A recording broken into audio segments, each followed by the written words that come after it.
Welcome to the third edition of Shopify's Build Black event.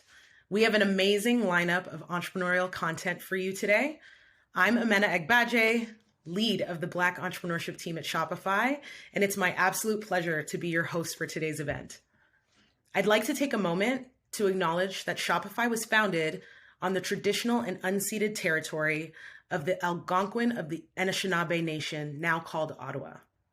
I would also like to acknowledge that I'm located on the traditional territory of the Wendat, the Anishinaabe, Haudenosaunee, Métis, and the Mississaugas of the Credit First Nation. Thank you all for being here today and making the time to join us. It's phenomenal to see so many people tuned in. There's over 10,000 of you joining from across the world. While we're looking forward to everything that we have planned for you today, we also look forward to the conversation that this is going to spur. Chat with us on socials. Don't forget to use the hashtag BuildBlackWithShopify and tag Shopify in all of your posts and comments. Now, if you're wondering what Shopify is, that's a great question. Shopify is a commerce platform and company with a mission to make commerce better for everyone. It powers over 1.5 million businesses worldwide and is the best place to start, run, and grow your business. In addition to being a platform to launch your business on, Shopify provides hardware, software, and content to support you at any stage of business growth. It's basically your one-stop shop for all things entrepreneurial success. Shopify's goal to make commerce better for everyone includes removing structural barriers that Indigenous people face on their entrepreneurial journey. Through partnerships with Indigenous organizations, Shopify shows a commitment to playing a part in reconciliation with Indigenous peoples and will continue to do so. This is why it was important to acknowledge the land for which Shopify is built upon.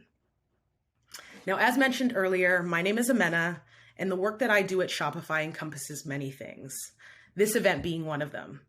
The Build Black event was created specifically to support and encourage Black merchants across the world, to bring entrepreneurs of every level together to share experiences and leave viewers with helpful information and resources to support their businesses. Today, we'll be talking specifically about identity, responsible fashion, and how to start, grow, and scale your business. We have a packed panel today and a barbershop-style chat lined up for you. To complement this, we also have the Build Black community. This is a hub of entrepreneurs where you can have conversations, ask questions, and grow your network. If you're a merchant, you can join after the event, and I obviously highly recommend that. It's a great community of people uplifting, supporting, and advising each other, and definitely a place that you want to be if you're running a business and seeking a place to call home. All right, so let's get started. Here's what we have outlined for you today. We got a panel with Nana Boateng Osei, co-founder and CEO of African-inspired eyewear company Bolton, Andrea Iyama, creator and owner of her namesake apparel brand, and Unique Jones Gibson, creator of Culture Brands. Following this, we have an intimate barbershop-style chat with none other than Miguel, Grammy award-winning musician and creator of Schedule One concepts with fashion visionary and in-house resident, Chris Bevins. Now, as a part of the Black entrepreneurship portfolio, Shopify has partnered with Operation Hope in the US for the 1 Million Black Businesses Initiative. This is to highlight, inject capital into, and grow 1 million Black businesses. Stick with us to the end. You'll be able to join the Build Black community, list your business on Shopify's Black Business Directory, and learn more about 1 million Black businesses. So I think I've covered all of our bases. Let's jump right into it.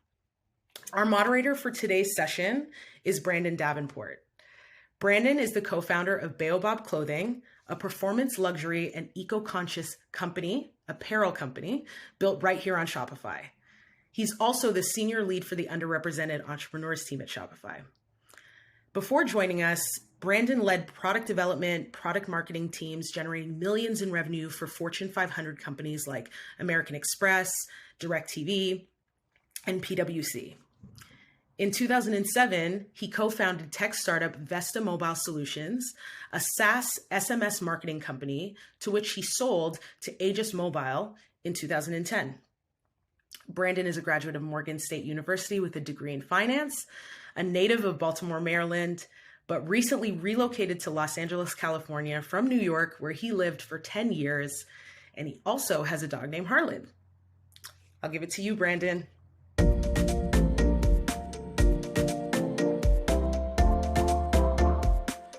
Thank you so much, Amina, for that amazing introduction. As Amina just mentioned, my name is Brandon Davenport, and I'm so grateful to have an opportunity to connect with these incredible entrepreneurs during our roundtable discussion. So without further ado, let me introduce our founders. We have with us today the founder of eyewear company Bolton, Mr. Nana Boateng Osei. Next, we have the founder of her namesake brand and company, Ms. Andrea Iyama. And last but certainly not least, and also fellow HBCU grad, we have Unique Jones Gibson, founder of Culture Brands. How's it going, everyone? It's going well. Doing great. Thanks for the introduction. Absolutely. Well, hopefully you're ready to jump into some insightful and incredible dialogue as we share just your journey around entrepreneurship, developing your business, and the growth that you guys are experiencing today. If you just take a moment out, and I'll assign each person, if you just kind of get us started with maybe about 1 minute share of your story, so like an elevator pitch of who you are, your company, and why you got started. Nana, would you like to go first? Sure. Bolton is an eyewear brand that's rooted in Ghanaian culture. Number one, majority of our materials, which are natural materials, are sourced from West Africa. And also, we prototype and design all our glasses locally in Ghana. We've been in business for the last 8 years. We're mainly direct to consumer. And we believe in empowering local communities through initiatives, through employment, and through paying it forward. All right. Awesome. So let's see next. Andrea, can you give us a little bit about yourself? Hi, my name is Andrea. I'm the founder and CEO of Andrea Iyama. It's a brand I founded when I was about 17 years old. I was just in between my last year in high school and getting into university. And really what it was, as a child, I always loved fashion. I'm from a very fashionable home. And what I wanted to do was create a brand that basically celebrated clothes and resort wear and swimwear that was quite culturally immersive, from the colors to the visuals. I was really inspired to create a globally distributed African inspired clothing line. So I've been doing that now for at least 10 years. So yeah, that's really the core of Andrea Iyama. Nice. And Unique?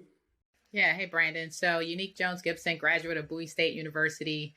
I'm here as the CEO of Culture Brands, but the businesses that you're most familiar with are probably my public facing brand, which is Because of Them We Can, which is a media platform, and also Culture Tags, which is a family friendly game that is likened to Taboo, but with acronyms. My businesses are really focused on the amplification and the celebration of Black culture and community. And so that's everything that we do under the Culture Brands umbrella.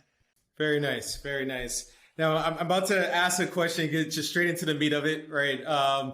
So 18 months ago or so, the world was faced with, the pandemic, with coronavirus that we're experiencing now, which threw off supply chains and impacted businesses, some, financially positive, some financially just a little negative impact there. Can you share with us, how has COVID impacted your business? How has it caused you to shift? And what have you learned from this experience that we're all going through?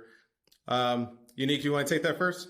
Sure. So I actually launched a new product and brand right at the top of last year, Culture Tags. And when the pandemic hit and everything got shut down, obviously a lot to think through from a supply chain perspective. How am I getting product from overseas to here? But also, it's a game that you play in person with family and friends. And so how is it that we're going to market this product so that people can still purchase it? We make good on all of the merchandise that we've purchased up front. And it really required us to shift to a virtual space where we started to position the game as a game that you can play virtually. We started to do things on social media that showed people how they could leverage social media, leverage Zoom, leverage platforms like this one that we're on currently to engage people from all over in order to play. And what I saw was actually a significant spike, way beyond our projections in sales, going sold out, having to double, triple up on the actual inventory that we were bringing in because people were in the house and they were looking for something to do. And we were able to successfully position culture tags as a game to kind of free your mind up and your time up to bring joy back into the conversation and into homes. Nice. So it sounds as if like the launch of your product kind of really coincide with, or it's great timing, right? With folks being home, needing things to do, you're able to meet the market, what was sort of needed at that time. Yeah, absolutely. Was able to really just pivot, right? At first we had an in-person model where we were going to go around, play this game, make it super interactive and fun. And then when the pandemic made that impossible, it just required a quick pivot in order to reframe it as a virtual opportunity to gather, even though we were apart. So absolutely was able to capitalize on the circumstances. Yeah. I always say, for entrepreneurs, one of the jobs to be done is to find sort of beauty in the chaos of it all, right? Like, how do you either pivot or find out where's the opportunity and all the madness that's sort of happening around us? Andrea, could you share with us a bit of your experience in sort of dealing with the COVID experience, supply chain, any pivots you had to maybe take? We basically designed clothes to tell you to leave your house and travel. So travel was really hit, which means we were really hit as well. So we really had to get a bit creative in how we were going to market. So I remember being in a meeting with my team and I was with the marketing manager and I'm like, I think we're going to have to readjust our sales target because there's clearly no summer this year. And then she said, no, I think we just need to get creative. And I'm like, how are we going to creatively sell swimwear if you weren't going anywhere? So what we began to do was we realized that there was a difference where customers were actually shopping for when the pandemic would be over. So, which was interesting. So you had people shopping and saying, once this is over, I need to be ready to travel. So naturally, we did do some discounting, but the main thing that really, really kicked up our sales was we began doing the virtual shopping shows, which was basically like, almost we kind of framed it like TV shows where I would basically have a model with me and a whole set filming different products from swimwear to clothes and to dresses. And I'm not very on the front of the brand, my face. So I really got to connect with my customers and I really had to sell the value of what I was creating to them. And for the first time, my customers were able to see why we created certain swimsuits the way we did. They got to see fabric move differently, because on a normal day, when you're shopping online, you just kind of see the product in the pictures and then, you check out. But this time we really did, we did virtual shows every 2 weeks with different products. So that really kicked up our sales, which was something that was out of the box for us. And we used an app called LifeScale. So it linked right to our Shopify store. So that was really helpful during the pandemic. So I really got to connect and really build trust with my customers and the followers of the brand. Very, very nice. And I like what you said, sort of like you had to look at marketing differently, right? And you kind of went out your comfort zone a bit. Like, you're not, although it's your namesake, like, you're not usually the one fronting the brand as your face, but it took you into a new spot and you got creative with your marketing. And it is beautiful to have someone on your team that will have the conviction sometimes for you, right? Like, when you're looking I don't know what's going to happen, but they're like, no, they believe in what you're doing enough and pushing you through to the next level. So that's cool. Nana, how about yourself? We did two things. We saw the education series on eye health, specifically blue light filter glasses, which is one of our most popular products. And we knew that people were spending, all day at home in front of screens. So we wanted to educate people on really the hazards of too much screen time and also how to combat that, you know. So we did we partnered with an influencer to educate people on blue light glasses, and we had a bunch of giveaways for it. We also did a few COVID initiatives where we teamed up with local Ghanaian designers to design masks that we're going to give away, as well as support local initiatives that were helping market women in Ghana and local hospitals in underprivileged areas like the Bronx. We partnered up with a hospital there. So, I mean, for us, COVID really opened our eyes to really the potential of what we could do online. We saw our numbers skyrocket from March to the end of the year. I think we posted just on our online store. We saw, I think, 1,000% increase from the year before. We partnered with Google for Small Business Week.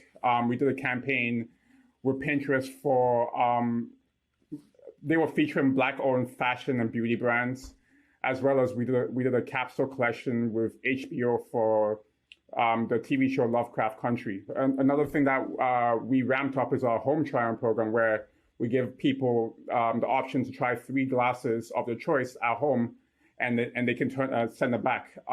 So it was definitely a time of innovation for us, and we've used that as our new foundation. One of the things that I know that I'm asked a lot is about the whole product, development and manufacturing process. So thinking about the supply chain and so forth. For each of you, and I guess starting with Andrea, if you can, talk about and give any specifics as you can, like the sourcing and finding like the factories. Because one thing that I found in developing my brand Baobab is that there's no Google for any of this, right? And Google actually makes it more difficult to find, like what you're gonna do. And so, how did you sort of discover the factories or the fabrics that you're gonna use in that whole development process? So what we found was that going into trade shows, I always tell, even in my mentorship programs that I have for people, I'm like, go to trade shows. You want to find something that's close to you. Sometimes it's in your city, you never know. So really there are a bunch of websites. So I would rather Google websites that feature trade show calendar dates as opposed to websites that feature manufacturers. Mainly because the trade shows actually do the job of kind of refining who they're featuring. So that trust is a little bit better when, you feel like there's a body or organization that has refined that. So what I did was we did go for these trade shows, and we just had bags on bags of different manufacturer handouts. And, you visit them, you talk about MOQs. Obviously, when you're starting, you're not trying to do thousands of pieces. So you want to find out who's able to do a few pieces for you. It would cost a little more, but it's better to start with a smaller amount. With manufacturers as well, you have to kind of have a good rapport with them. You want to have a good relationship because it will be a long process. For myself, who's in fashion, maybe I would develop a collection of 10 pieces. I would distribute 2 or 3 per factory. So you're not trying to put all your hopes in one factory. You distribute it across different factories, depending on what they say they specialize in. Another thing is really having agreements with your manufacturers. Now, a lot of times you may ask questions like, they're all the way in Indonesia. I mean, what law do we really use? It's not always about potentially there being problems. I think agreements just make everybody pretty responsible. So the you want to say understanding things of what you guys sort of see, right? Yeah. So, my designs. I mean, don't sell my designs. I mean, obviously. And then you have delays because factories can kind of not come back with what they promise you. So delays could happen, but the question is what happens if there's a delay? Do you cover 20% of the shipping cost? They may not cover everything, obviously, but you want to just have those conversations with them, and sometimes they're okay with that and sometimes they're not. That's really good advice. And I mean, like we talked about in terms of just establishing a relationship with multiple sort of vendors and try to find out what that right fit, where's the vibe. And then also don't be afraid to, speak up, right? And sort of in developing those terms of engagement of how it is that you want to work with them. So unique. You're in a slightly different space, of course, outside of fashion and a consumer like product with your game. Where do you manufacture, and how has that experience been for you? Because you did that quick pivot. Yeah, well, it's two things. So on Shopify, I actually have two stores. So I have culture tags, but I also have a subscription service. So we do subscription boxes, Black History boxes for kids on a monthly basis, and been doing that for a few years, which also skyrocketed during the pandemic. For culture tags in particular, it's paper products. And about, I don't know, 7-8 years ago, I actually self-published the Because of Them We Can book. And so that gave me the experience working with manufacturers, specifically manufacturers that specialize in paper products. So I had a baseline to begin with. I also knew, how it would work. I tried to get quotes for manufacturers in the States, but just cost prohibitive. So we manufacture overseas. It's pretty straightforward process. I always recommend that people do their due diligence. Google is your friend. I know that it's very hard and difficult to sort through it, but there are some hacks and some tools out there that you can use on Google to really get to the meat of what you want. Alibaba is a great tool to research manufacturers. A lot of times manufacturers have reviews on there, and there are some assurances that you have there if you want to take some risk and try to get something with someone that you don't have a relationship with. But also, I think especially in this type of environment, it's also important to have more than one manufacturer. Even though I would stand in the vein of culture tags, that's one game, I made it. It's the same thing over and over again, but I have more than one manufacturer because you just never know if the way the supply chain is right now, it's a little unpredictable. And so my manufacturers are not in the same regions. They produce the same product. They produce the same quality. The prices are very competitive amongst them all, have agreements with them all, but it's the assurance and the insurance for me to make sure that if something happens, or like now in China, they're rationing out electricity through March, which is impacting production on top of the issues with supply chain and the limited amount of containers that we have. So I would just say, get yourself more than one manufacturer, develop a relationship, grow it, expand it, but always hold on to your initial contacts, which is what helped me in the beginning. And was that instinctual for you to select multiple manufacturers? Like what caused you to say, okay, I'm going to go that route? Yeah, it was, I'm an overthinker. I'm a Sagittarius. I'm an over planner. And, in March of this year, the volume, the amount of games that I blew through in 1 month just made me nervous, for lack of better words. And I have a distributor, we're in stores, Target, Barnes and Noble, Amazon, we're all over. And from my conversations with my peers in the space, I just never wanted to be in a position where we didn't have the inventory, and understanding some of the challenges from our partners overseas, or your partners see your success too, right? So be clear. We've had manufacturers who give us amazing prices, but they know how to Google, right? They know how to do their research. They see the press releases and they see the stories. And so all of a sudden the price of paper is rising, which it is. All of a sudden, right? Yeah. All of a sudden, it's like, Right. Really? So it just required me, because I can't then go back to my consumer or my customer, potential customers, and say, oh, I know the game was $25, but now it's $35. I can't go have that conversation with Target. I can't have that I can't change my price like that on Shopify, because it does something with trust. And so I had to go out and really just see, like, are you really telling the truth? And that got me in a space where I was able to find more competitive rates. And I started to think, well, if you stop operating, or if all of my eggs are in this one basket, and this basket develops a hole, then where does that put me? So I need to make sure that I have more than one basket when it comes to a manufacturer. That's good advice there.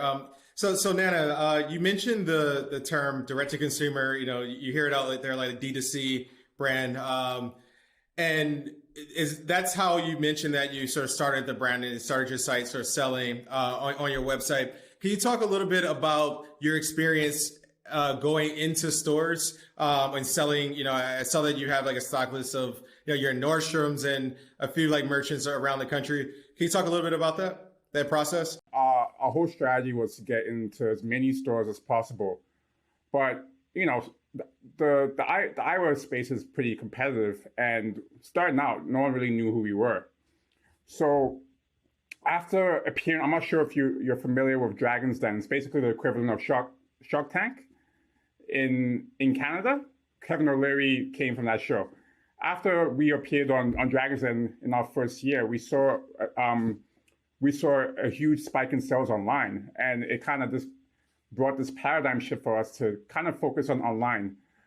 On the flip side, in terms of online stores, we decided that instead of trying to, chase after independent stores, we'll make them come to us, right? So as we build our brand equity with our community and our customers, we started to onboard a lot more optical stores and niche stores. And I think that's really been the formula from the very beginning to now, where now we have our own, we have a better established logistics, and now we're working with department stores like Nordstrom and Harry Rosen. It came from really building a community of people who stood by whatever we did. It also came from really understanding our customer better. We do a quarterly survey just to understand what people like about our product, experience, service, and whatever. We also do them on our Instagram. So all that helped us to kind of build around the visuals and aesthetics that we put online, whether it's on our website, Facebook or Instagram or wherever. And I think that's what's really attracted a lot of people to us to want to work with us in stores.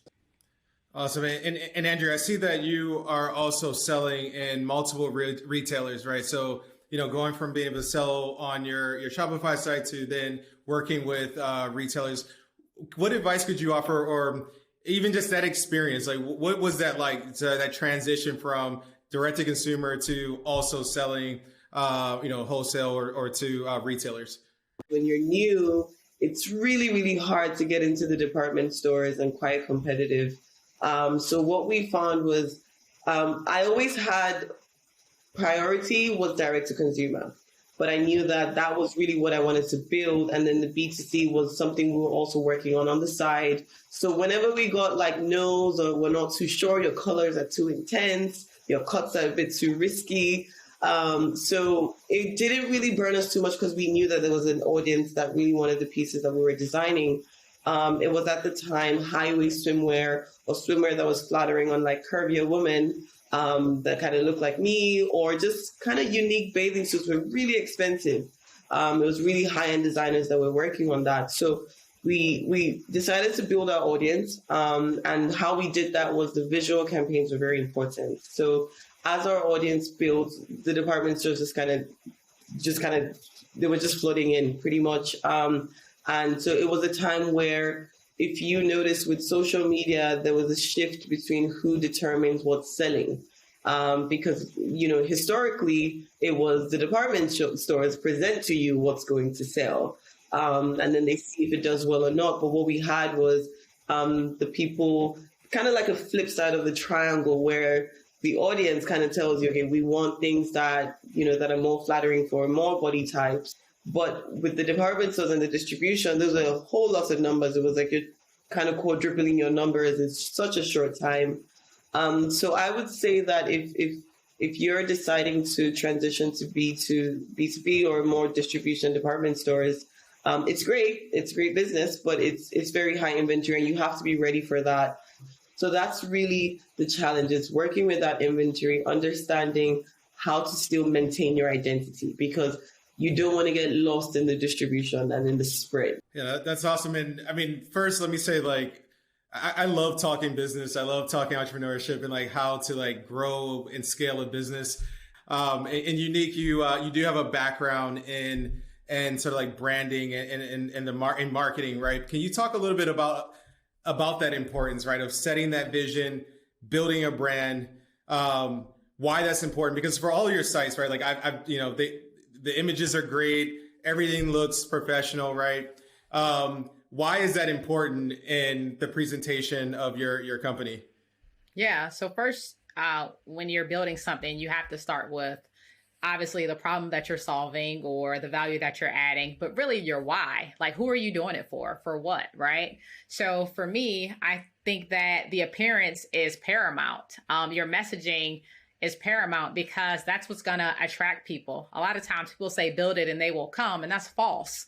You could build it and no one might not ever know about it. You have to build it and then you have to present it in a way that is appealing in your conversation with your existing customers and your potential customers in that ongoing dialogue, that ongoing conversation that we call marketing, regardless of how you're marketing, whether it's social media marketing, SEO, traditional marketing. You know, it's an ongoing conversation. And if you want someone to invest their dollars into something that you're offering, you have to present it in a way that's going to appeal to your target customer. No matter what you're selling, your target has a button that you have to figure out how to hit. And oftentimes we hit that with our branding, our imagery, and what we're saying. And so the messaging for me with like a because of them we can or because of them we can box is very different from the messaging and the branding with culture tags. They will never overlap in messaging. Now, maybe I might borrow some colors because I like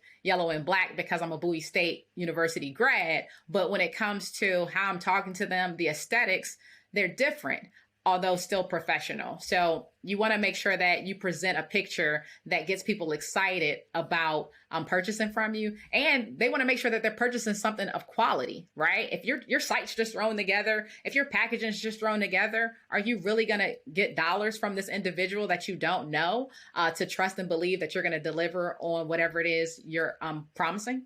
No. And Nana, as we think about, we're here at Shopify, conversation, all of you have been on Shopify platform at least 5 years or more. And our mission here is to make commerce better for everyone. As an entrepreneur on the platform, what are some of the ways you've leveraged Shopify to either start, build, or grow your business? Well, I think for me, an easy one would be the app integrations that Shopify has. You can literally transform your website with the right integrations. I think that's great because typically when you're developing a website, you can spend thousands of dollars to do a customized, whatever it is, to customize your website, but Shopify makes it easy. Me personally, I think the biggest thing with Shopify is the data. And it's always been the data because I like to just dig into all the reports, like new versus old customers, retention rate, conversion rate. I look at all the metrics to just get a sense of where the business is going, where we need to improve on, what channels are bringing us the most return, and that's really helped us to develop and drive the business forward. And also, Shopify just makes it extremely easy to scale. I think that's one thing that a lot of people like. And now with the shop marketplace and all the other new integrations that they're bringing, I think it's going to make it even easier, especially with the checkout experience and everything else. Andrew, do you have anything to add to that? Anything different that you've kind of leveraged the platform for? I think for me is, and this is not even patronizing. So it's one of those things where I feel like every time you log into the back end, you just see that there's something that has been added to make life easier for you. It's like you genuinely feel like, there's these helpful videos. They don't even know if you need it, but they put it there anyways. And then there's these, feedback things over did this stats help? And, and then I just feel like there's constantly updates to really help you understand your business more. So whether it's knowing your way around, there's even the blog articles sometimes, like you could be Googling, how do I, increase my conversion rate? You would find an article on Shopify that isn't even about the back end of your website. It's really just resources to be able to help you. I think another thing is I went to school for media and tech. And so a lot of coding I did in school. And so I just found the interface in terms of the web themes to be so amazing. Like you could just kind of pay like $200 or $300 and get this really professional looking website. So I think for me, it's definitely ease. One, the willingness to actually continually help and assist with helpful tips and tutorials. And then two, the resources from blogs, articles, and definitely the interface. It's easy. It's just the movement around it. So some platforms, you can have all the resources, but moving around is a bit complicated. Things are soft at the back and the colors are soft. I'm a very visual person. So once things are not visually designed or laid out properly, it really clutters how I work. So I just think it's quite smooth and easy to work with. How I know that is because when we hire new employees, maybe someone on logistics or someone on marketing or customer service, it doesn't take them too long to get around things, which is how you know good design. Like they can easily like, oh, I've never used Shopify before. They panic a bit, but by the time it's like a week or two into it, they're like pretty good. It's quite simple. So I do like the interface a lot. And Unique, any thoughts there you want to add? Yeah, I co-sign everything that they just said. I think one other huge thing that Shopify offers, especially as a Black business owner, where raising capital is oftentimes very challenging or difficult. I love how Shopify knows your numbers as well as you do and is able to say, hey, based on what you've been doing, here's some, upfront capital, no strings attached as far as like credit reports or things like that, or equity. They're not asking for a percentage of the company. They're like, hey, we're going to take a percentage of your sales each day until you pay this off. And that's it. And so that's something that I've tapped into before and I've leveraged, and that was super duper helpful. And I think it's a great value add. It's a great resource to entrepreneurs, especially entrepreneurs of color who, again, don't, for whatever reason, want to go and raise funds or aren't able to. If you have the sales and the numbers, and knowing that Shopify knows your numbers and they're willing to invest in you or help you to get ready for Black Friday. I think those are the messages that are coming now, right? Like now, Shopify's like, here are the tips, but also here's some capital. Like, do you need this for new inventory? Do you need this to hire another employee? Do you need this for marketing? And I literally sit there oftentimes like, do I need this? So what's the percentage you're going to take each day? Yeah. Okay. And now, all right, I'll have that paid off. I mean, it's great. And I love Shopify for all the reasons they mentioned and that one. I totally forgot about Shopify Capital. I don't know how I could have. But it's all good. I'll bring it back for us. I'll bring it back. I'll be the one. I'll be the one to let you know. Like, you don't want to go out here and raise funds, get some sales in, and Shopify will definitely lay it out for you. And like just the accessibility, right? Like I know the first time that I got offered with Shopify Capital, I was like, is this real? Like, what's going on here? Like, what's the catch? What do you really want? And I was able to speak to an expert, and they were emailing me, and I got on the phone, and we kind of talked through it, and I was like, yo, this is crazy. Because as an entrepreneur, I don't know what type of resources telemarketers or, business salespeople tap into, but I get calls all the time like, hey, are you looking for capital? And, I'm like, no, and I hang up. But like when it came from Shopify, it was something that actually made me, it was trust automatically there. I'm like, they know me better than anybody else when it comes to my numbers. So let me sit here and take this serious. So love it. Yeah. And then you got it in your bank account in like 48 hours, right? Like not even 48 hours. It's like, I think they say 48 hours or 72 hours. It's like next day, you open your bank account and you're like,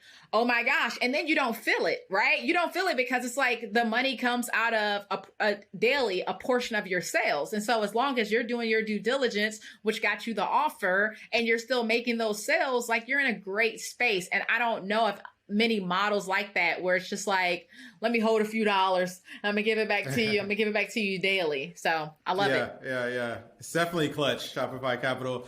Absolutely. So one last question. I'm certain we're past time, but I've thoroughly enjoyed this conversation. And I wish I could ask many more. But let's talk a little bit about, the diaspora, right?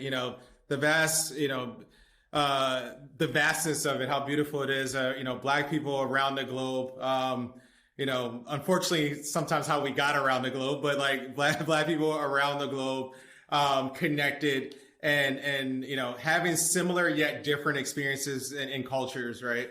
The term Black owned business, is used a lot, right? Sometimes how we describe ourselves is sometimes how programs will describe entrepreneurs who are Black. Just what are your thoughts there? Like, what does that phrase sort of mean to you, being a Black-owned business owner or a Black entrepreneur? How does that connect with you? You start with Unique. Yeah, that's a layered question. And my answer might be layered. So I love being a Black-owned business. I think that there is a sense of pride that comes with it. I think that a lot of times, especially at the same time that we were dealing with the pandemic, we're dealing with a racial reckoning where people were being a lot more conscious with how they spent their dollars. And so a lot of times, even before somebody made a purchase or bought culture tags, because with how beautiful our culture is and our community is, you also have a lot of co-opting, right? So people would say like, hey, is this a Black-owned business? And it felt good and it feels good to be able to say yes. However, I think a lot of times what's not talked about is the opposite side of that coin, which is the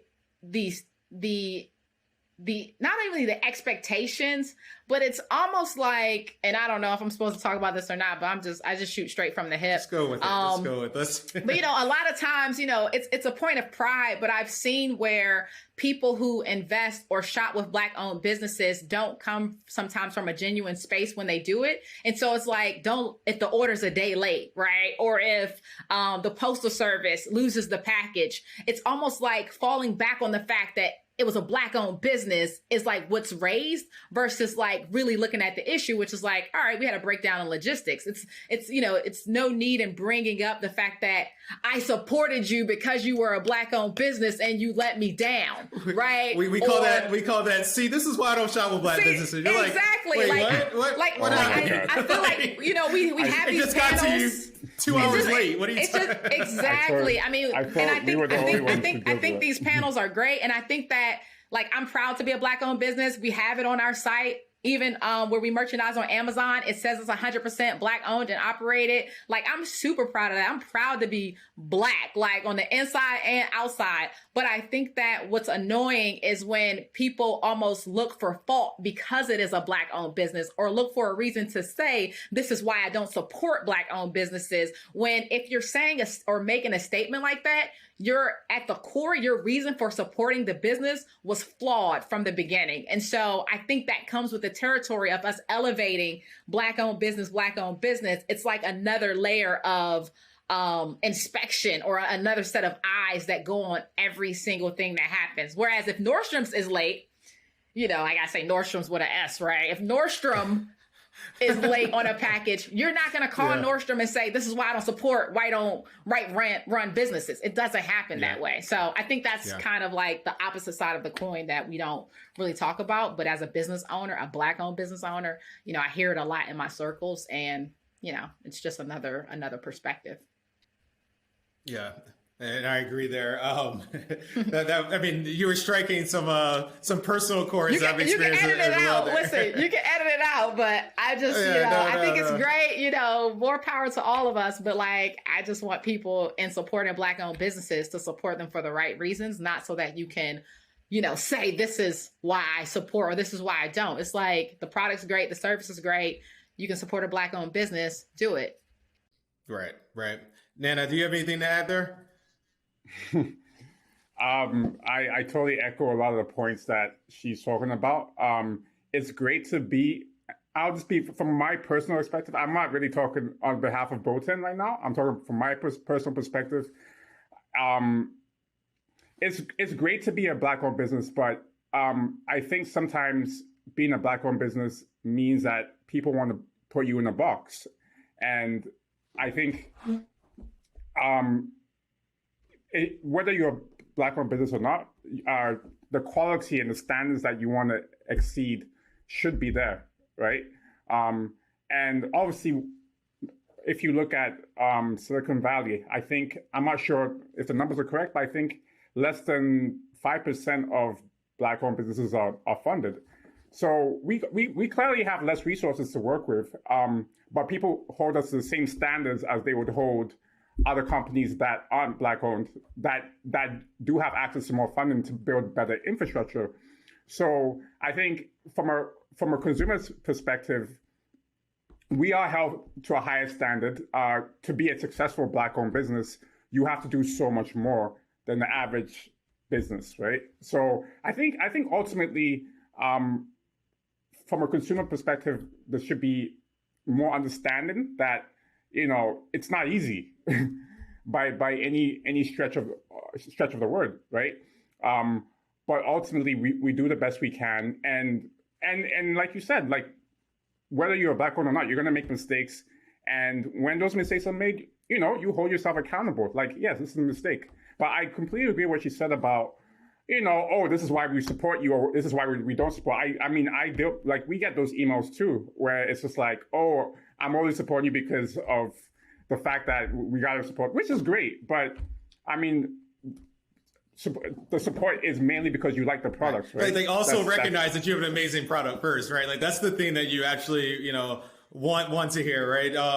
But although those challenges sort of exist, and you talk about, challenges potentially of, either having under financially capitalized, right. There's still that perseverance, right? Like, it's like beyond all those challenges, and I think that to some degree, as an entrepreneur, you have to have, or not even to some degree, as an entrepreneur, you have to have that drive, right? Like, despite the, those challenges, despite those, it's like, okay, I'm going to, excel. And, and you've been excelling for, you said 8 years now, right? Figuring out and navigating. Sure. So I think my approach is, you just don't make excuses for this. You can't be a victim, and every day is a day to improve and get better. For us at Bolton, we want to hold our eyewear standards, quality, the same standards that people hold like Luxottica in Italy, right? Like, we want to be the gold standard when it comes to supply chains in Africa. So that's a lifelong commitment.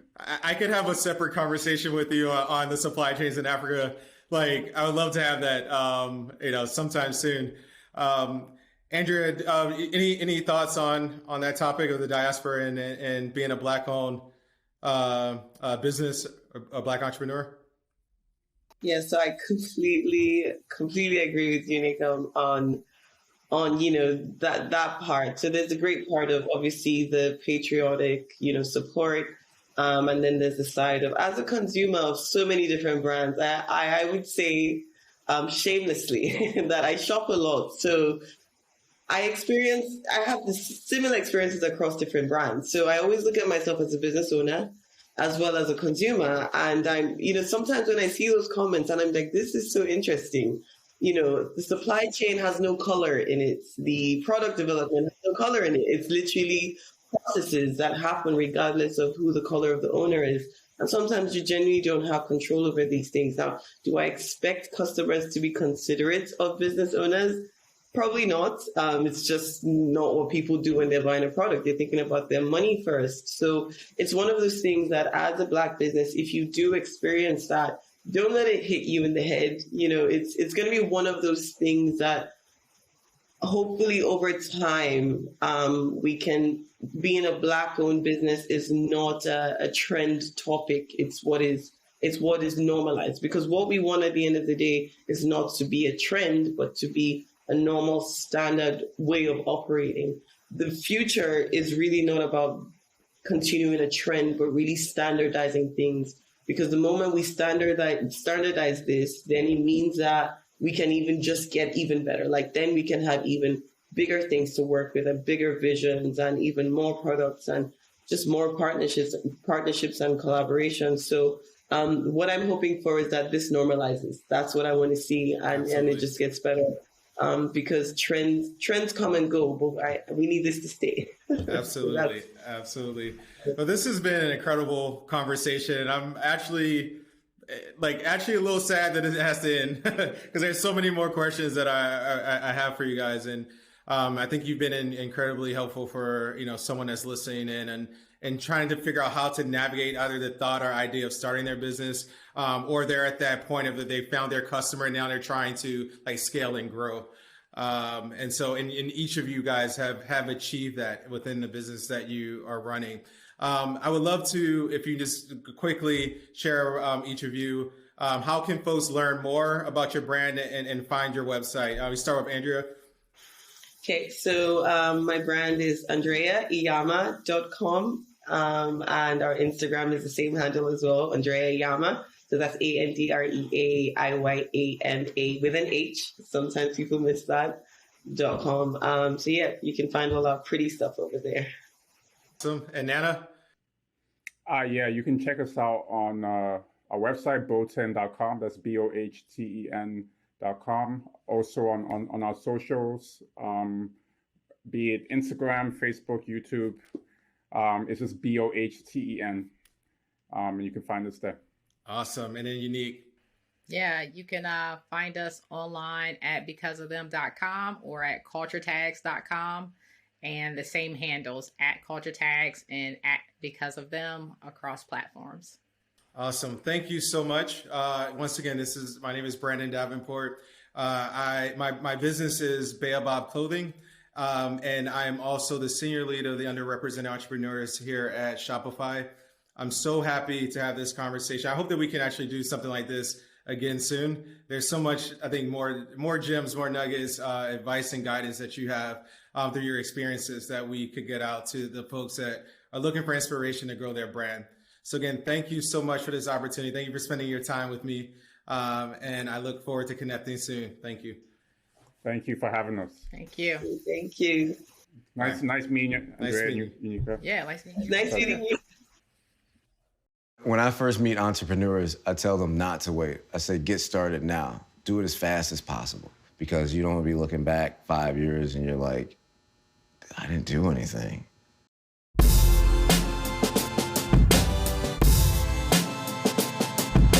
The biggest challenge was to start, because you're always afraid about starting something new, something that you don't know where it's gonna take you. You don't have to be afraid, even if it's not going to turn out good. You've been brave, and it's not a failure. I'm from a family of manufacturing, so to continue that is something that I'm really proud of. You know, I get a similar feeling on what they felt like when they see the vehicles they worked on that are next to them in their highway. My number one advice that I would give would be so many components that evolve during the lifespan of an entrepreneur that you really have to be able to roll with it. You have to be on board, you have to have an open mind, and you have to keep learning. So we can start with the most important one, I guess, here is coffee and cocoa. My daughter was starting to get ready for homecoming, and I remember trying some products on her, and they were giving her like a grayish tint. And you have to be, yeah. Because we went into a few stores looking for something. I think we were looking for a foundation for me, and the lightest or the darkest they had, it was like your skin color. So I was like, you know what? I'm gonna make a palette for her and girls that are brown like her. As an entrepreneur, you know, you're gonna get blowback. You're gonna go through some things. It's honestly like being in a relationship. If you really want it, you can work on it. You can change and be real and be true to your customers and know that you're there for them. You're never gonna stop.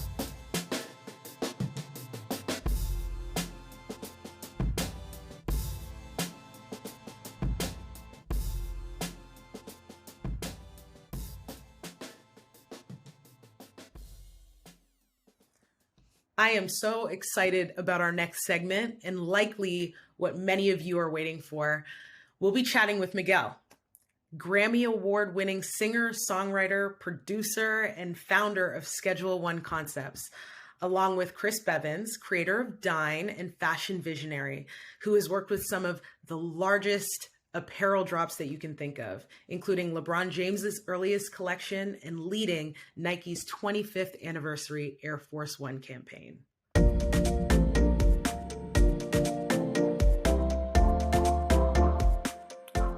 right.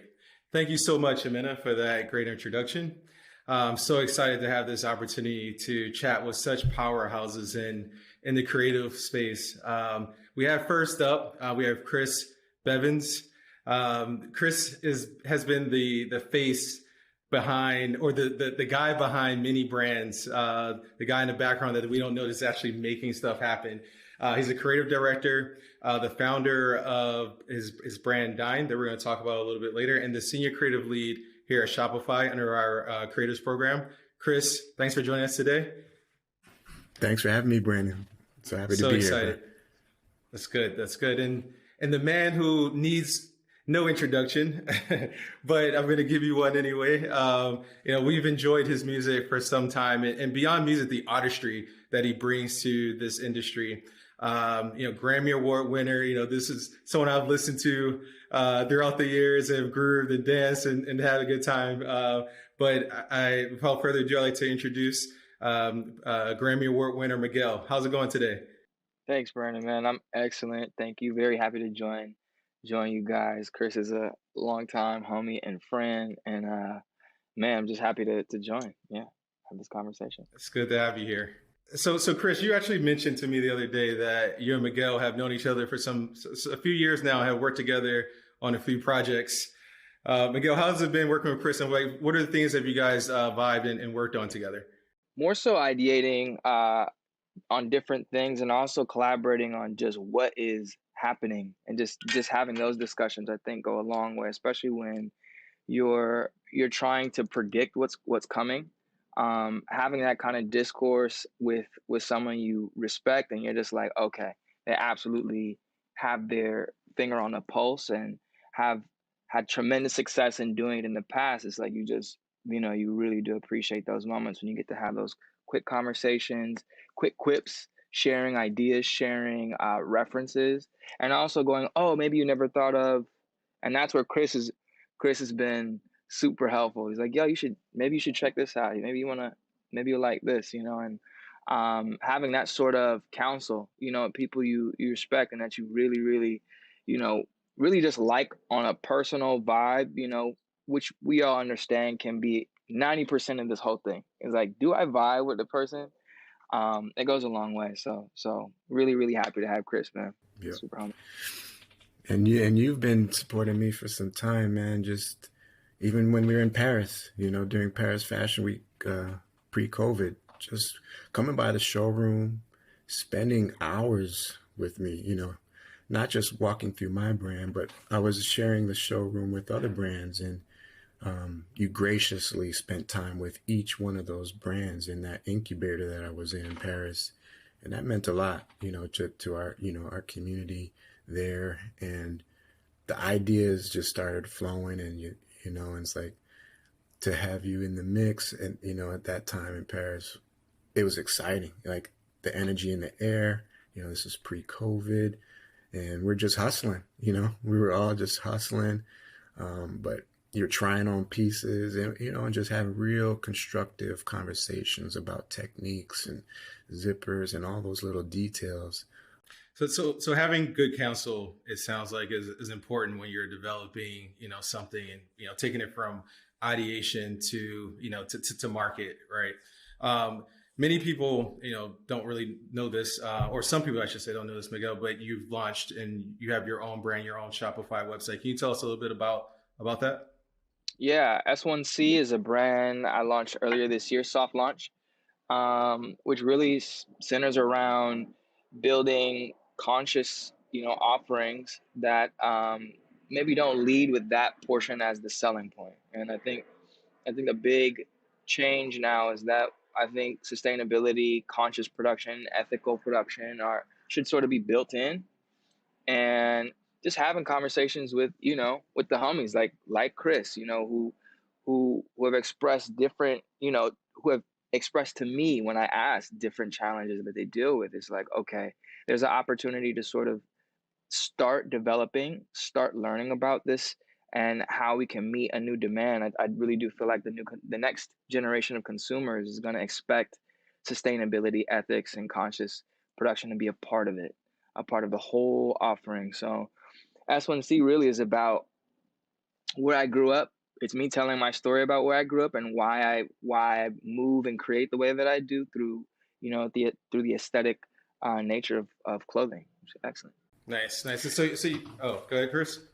No, I was just gonna piggyback that sustainability is important, and we know that it's not always an easy route to take, for your brand, because there's so many systems already in place before we showed up. And Brandon, you too, you have your own brand as well, right? So systems already in place that have been established before us, and the way that factories work, and sometimes what they expect you to deliver and communicate with them. And I find that sustainability is the challenge is I was almost like reprogramming your manufacturing partners, your supply chain partners, sourcing, the sourcing partners, and most of the time I find that they're willing to adjust because they want to adapt to what we're doing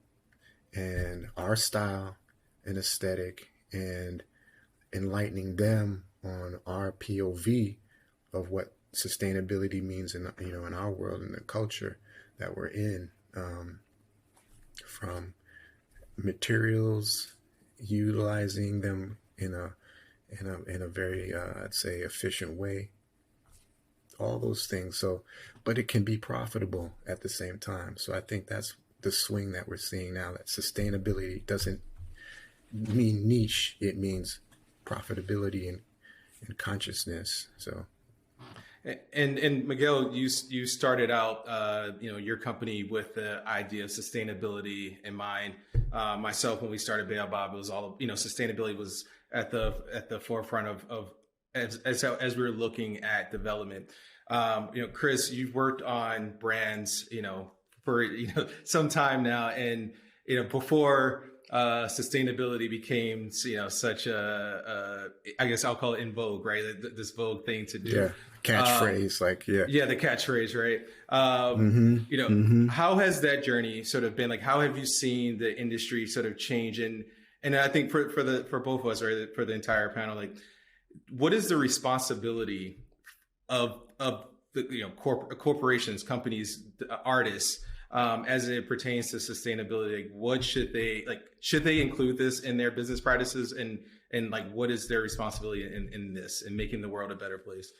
Well, first, fashion is, I think, one of the bigger polluters on the planet, right? From dyeing, ink, wastage, runoff into the water, overdevelopment of fabric, the utilization of plastics in polyester polymers. I believe now that the new world that we're living in here, fighting through this pandemic, companies realize how important it is to practice good ethics, and what you stand for. It has to mean something, and it needs to be authentic, because we'll see through it as a consumer. Like, I will not work with a factory if I see something that just doesn't sit right with me. How the people look that are working on your garments. Like, I like to put a face to it, and treat them to lunch. Humanize the experience, right? It's not just exactly. Hey, you cut this, you sew this, and here you go. It's humanizing and getting people involved in the process, and understanding who you are and your vision for your brand. Would you say that? Exactly. Yep. And Miguel, I know you see that working. You're in LA, seeing the different sample houses and production houses you're working with. It moves fast, and sometimes you got to go keep the momentum, but you don't want certain things to just keep slide, and fall through the cracks that are important to you, that really carry the sustainable story. Again, like you said, Chris, the energy that the company, the manufacturers kind of carry, all that goes into. I'm a firm believer that what you put into something, all that energy carries through. Your final product will, be it music, be it, clothing, be it whatever you do, the energy you put into it is going to come out, and people are going to feel that and should be able to feel that. I think that's what makes certain brands stand out from others. You look at the quality, and I think we all love this because we value quality. We value things that are going to last and that are going to be with us for a long time. That's why we decided that we wanted to do this, because we had something to offer that. We had perspective on that, ideas that we believe that will last. And through this medium, Just to sort of connect, to your question, Brandon, about corporations and larger companies. I think through this medium, it's easy to get lost in the psychology of human nature. Human nature is we are driven to consume. It's unfortunate, but it's just true. And that's sort of the challenge that the larger industry has to come to terms with as we deal with the repercussions of too much consuming or consuming irresponsibly. And so now we're at the precipice of like making massive changes and consumers making demands that force corporations to change the habits. The great thing about where we are is that we don't have massive machines that we have to redirect. It doesn't take as much energy. And we have this awesome opportunity along with, obviously Shopify, this platform is like giving people the opportunity to build their own businesses from the ground up to meet the demand before it even becomes massive. And so in this way, I sort of imagine that we kind of have a head start. We don't have to redirect a massive machine. We can sort of build it from the ground up to do exactly what it's supposed to do.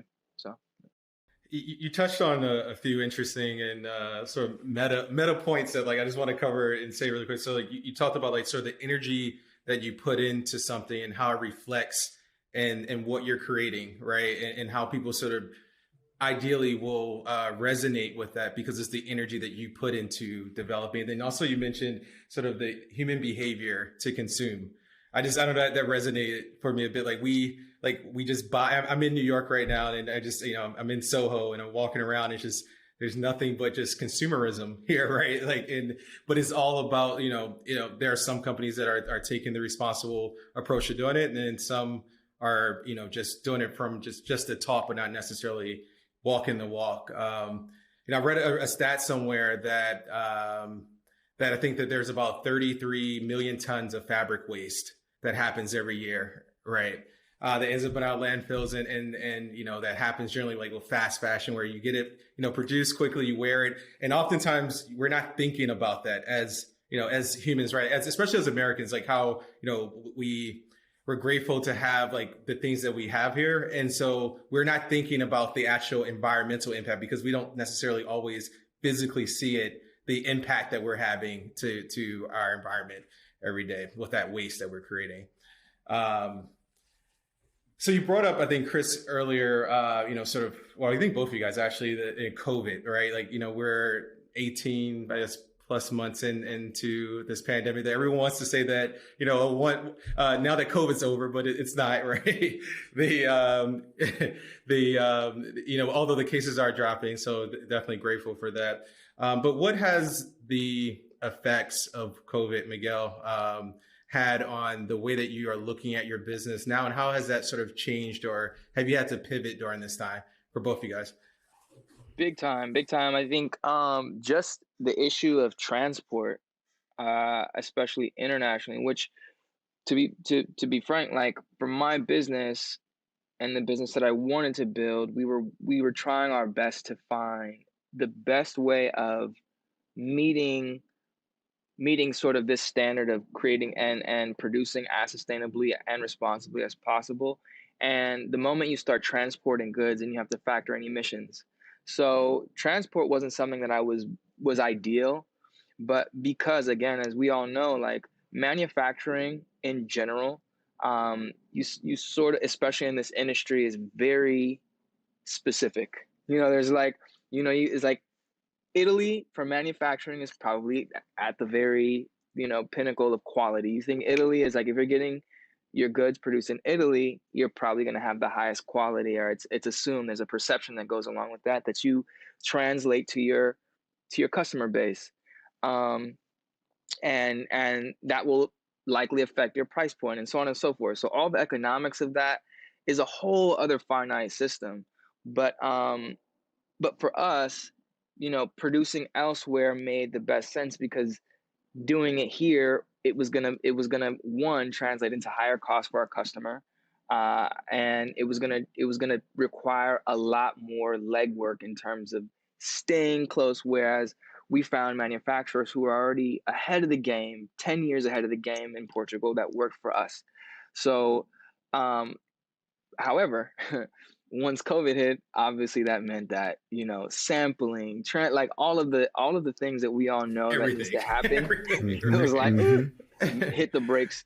But what that has meant for me is that I've been able to get in the trenches here in Los Angeles and to sort of really source, more sustainable manufacturers, craftsmen, and really build these relationships that I think will, in the long term, really help me get the turnaround time down even more, because I can execute things here in Los Angeles and get them manufactured in mass if necessary at our factory. So for me, it was a blessing in disguise.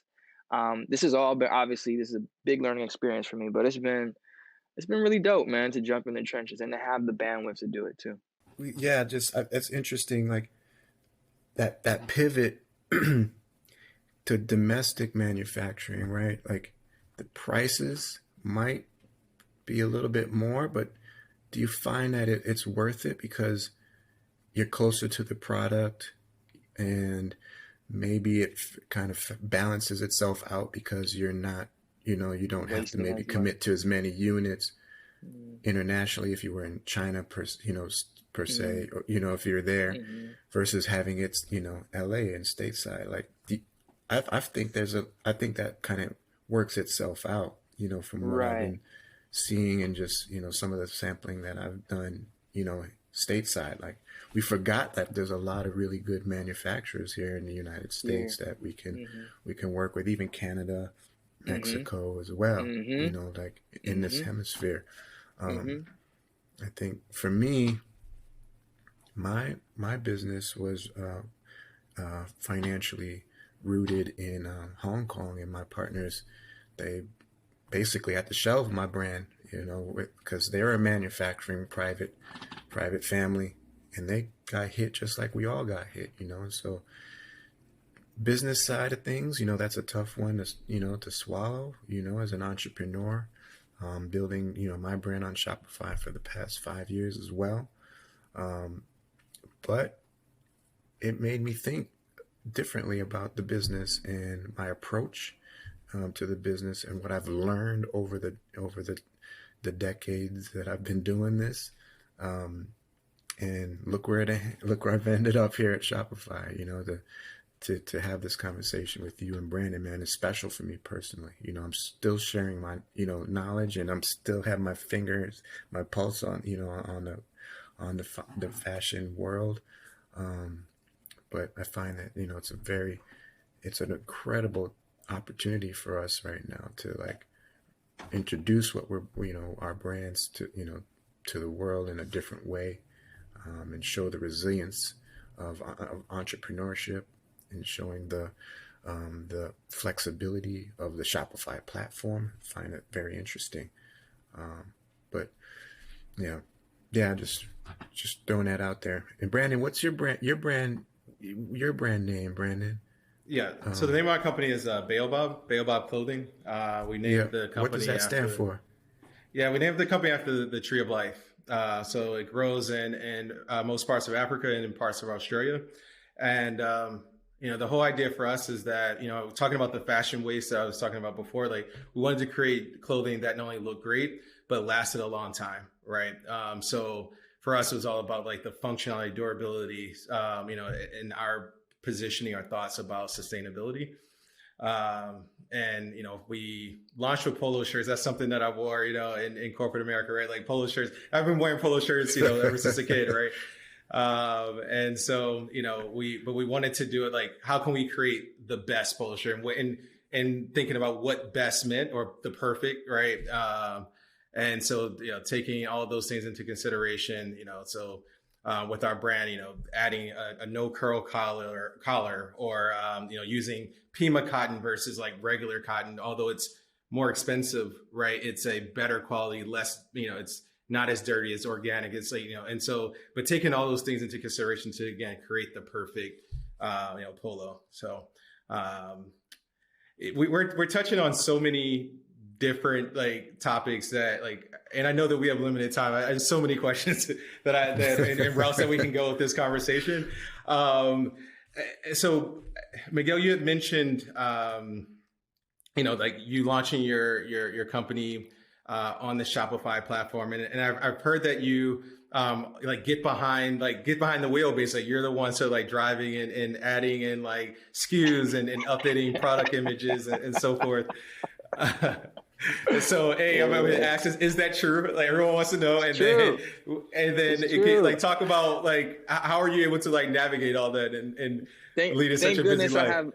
Thank goodness I have Mitch helping me. I'm just basically what I'm doing is I'm messing it up. That's what I'm really doing when I'm adding things.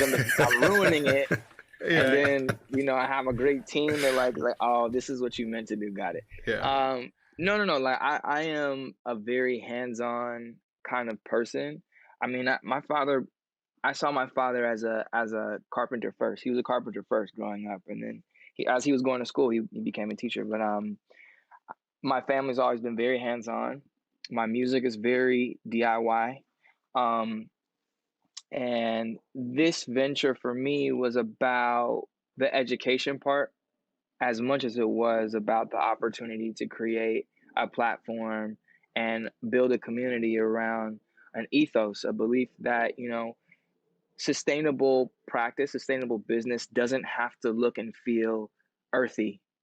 And there's nothing wrong with that. Like I love that but I think there's that's why we have different kinds of music and we have different kinds of brands. And I just feel like there's a consumer out there that, absolutely wants to wear clothes that, they don't have to, they know are responsibly produced, but maybe just fit their lifestyle better. And so this whole thing wasn't just about, let me throw money at it because I have, I am who I am and I've done what I've done or whatever.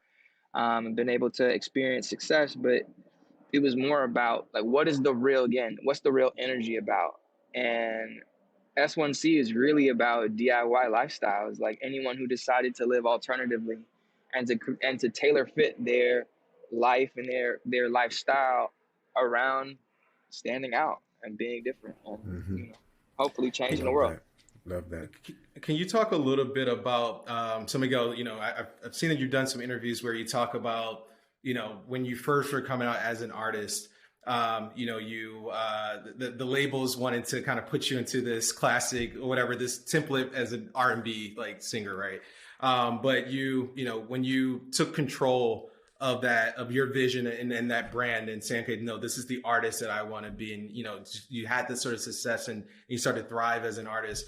Can you talk about the importance of, when you're developing a business or career in that sense of, the importance of having that vision and what that sort of looks like in developing your brand?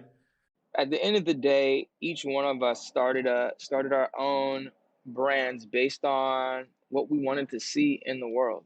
One of my favorite just sort of like quotes is like putting paint where it ain't. And I think an artist's role in this world is to go, this is how I see the world, and I'm gonna give it to you. And the best art is created by artists who do that genuinely, and it communicates with people who didn't expect to feel anything. If that makes sense, let me try and streamline that. It's like we appreciate different kinds of music, different kinds of art because we find something in ourselves in it. Even though it may not be exactly the way that we see the world or exactly the way that we feel the world, we find a commonality, and I think that's sort of it's almost reverse, but the more clear our personality and our vision becomes, the more clearly we can transmute that and in turn find other people who find some commonality. And that's what I think all this is about, is like finding connection, right? Like that's like life. It's like love, life, all of these things is like finding some kind of connection with people, and you realize like we're not so different, Yep, so amen to that. Amen. So yeah, that's sort of the beginnings of it. It's like at the core of it. Miguel, I'm just curious, like your core team that you have. You spoke of Mitch. Mitch and I, he's our mutual dear friend. But who's there for you? Like, you're busy. You got so much going on. who do you lean on to kind of help you bring ideas, to materialize those ideas, manage your Shopify, platform? That's a lot. Those are a lot of responsibilities, to grow a brand. Like, who are those folks in your circle? Small team right now. Again, Mitch, obviously. I've been working with Julia Lang, and she's been helping a lot, and she's been someone I've learned a lot from. And Julia Lang is also a mutual Shout friend. out to Julia. Yep. Man, see the necklace on wrapping. Yep. Man, she is killing in terms of building a new brand and launching a new brand. I've never seen anyone really go crazy and go as hard as she has. So Julia is someone I bounce ideas off of. Obviously we have like our sort of like tech team, blah blah blah. Thank God, because I'm telling you, I've ruined some coding on the back end. But as far as right now, it's just like myself doing most of the design and ideation. I have a designer by the name of Patrick Saville that I've been working with heavies in the UK. And we're sort of looking to build out our team now with a couple more creatives. On the graphic side. Product dev side, do you have somebody there that's communicating factory-wise? Yeah, so Dio is a partner of ours. He runs a company called Bear Scouts. And then there's a company called Scoop that we work with heavily. And sort of between these three, myself, Dio, and Mafalda, who's at Scoop, she's incredible. So and then all of like the new sort of craftsmen here in Los Angeles that I've been able to sort of make contacts with and build relationships over the past 18 months. I can't believe it's been that long. It's been a journey. How about you, Chris? Is it a small team, very small team? Or? Yeah, well, my team, my crew at Davenport, it was a small team, right? But Shopify was key for us to do commerce, just simple, right? Just to hear that cha-ching, you want, that cha-ching is big, great. Man, that can make your day right there. Right. And it's that, that's important, right? Because we're doing this because we love it, but we also need to do business, right? And to continue purchasing what we need, paying our folks, right? So that, like, I think a lot of us, as creatives, we love to just build product, but sometimes you forget, oh man, I got to make some money with this, right? And for me, Shopify was that platform, that we use, incredibly friendly. So I had somebody internally solely focusing on that. And they went in and out of social media, because I'm not the best on that. And then I had my product development person, right? Just like, boom. She was day to day dealing with the factory and then assistant design. And then the sales part of it, I kind of had outsourced it. So it was really a tight crew, Yeah, we have a relatively small team, but having the support system is incredible. People who believe in you early on, maybe when you can't pay them what they could make somewhere else, right? But but they believe in the vision and what you're working on is amazing to have. Just for the folks, if someone's listening, we're talking about, if they want to know what we're talking about the cha-ching, that's that sound you get when you make a sale on Shopify on your, if you download the app, you'll hear that cha-ching. It's a beautiful sound, certainly. We're about to run out of time. Exactly. It goes crazy. That one worked. That one worked. We're about to run out of time. But I wanted to see if we can offer maybe like in 2 minutes sort of the. We talk about like manufacturing. Chris, you talked about sourcing fabric and so forth. I mean, that is something for me when we're starting and launching the brand. Like I have a product marketing, product development from a tech side background. I had no idea where to start, and I was just calling factories, just everywhere. But again, and there's no Google for this, right? Like even that's like the worst place to go crazy. Is Google. Exactly. Don't do that. Exactly. So and that's something around the creator program that we're talking about here at Shopify Branding, because that's something that is incredibly important for me. Like where would we go, right, to find those right partners for us, right?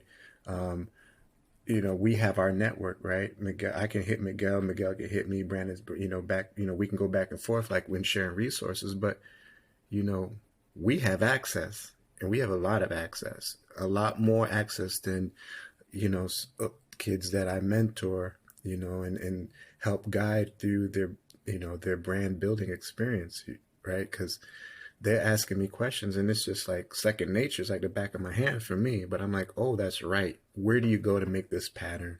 You need this kind of zipper. Where do you go? And that's something that at the here at Shopify under the creator program that we're looking at and seeing how we can aggregate data and see how we can support the industry in a different way. Right. Versus fishing through Google, like, right. So we could do a masterclass conversation on this one topic. All day long, brother. That we have together. All day. That's the key. Right there's the key. Yeah. So Miguel, I guess beyond the business, right? Of course, people know you and love you for your music. Is there any current projects that you're working on? Like, are you in the lab? When are we going to be blessed with some new material, some new art from you? All of that's coming. So, music. I mean, this project has been sort of happening in tandem with music, which has been extremely rewarding because I kind of get to when I hit a wall, maybe then I can go, okay, well, this gave me some ideas over here, and these ideas translate over here. So. Right now, it's been about building a world, and we're finally finishing this project. So I'm looking forward to sort of releasing music as well as our next drop. Sort of in tandem, and next drops in tandem, as well as like developing some things for just new technologies. I think there's just so many opportunities with the new technologies that'll translate in a big way for the long run. So just creating, but absolutely music coming for sure. It's coming. Well, good to hear. It's coming. Yeah. Well, guys, thank you so much for the time that you shared with me today. I'm definitely honored and appreciate just the knowledge, the experiences that you guys may be able to share. So thank you so much. And hopefully we can connect again and help sort of inspire folks on their entrepreneurial journey. Yeah. I appreciate your time. Thank you, Brandon. Thank you, Miguel. Was a pleasure. Thanks, Chris. Thanks, Brandon. Big love, everyone. Appreciate you, brothers. Be well. Bye.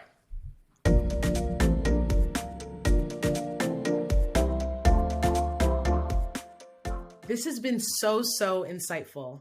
I'm glad that we had these conversations and had the opportunity to share them with you all joining us digitally. Thank you to Nana, Andrea, and Unique from Bolton, Andrea Iyama, and Culture Brands, and of course, Miguel, Chris, and Brandon. Thank you to everyone for making the time to be with us today, for staying with us, and for your engagement throughout this event. And to the team behind the scenes, thank you too. Remember, you can get all the information you need to start your business, participate in the Build Black community, and list your business on the Black Business Directory by going to shopify.com/buildblack. Or keep the conversation going on socials with the hashtag #BuildBlackWithShopify. To learn more about the 1 Million Black Businesses program with Shopify and Operation Hope, check out shopify.com/1MBB. We can't wait to see what your businesses become. Thank you and enjoy the rest of your day.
business known.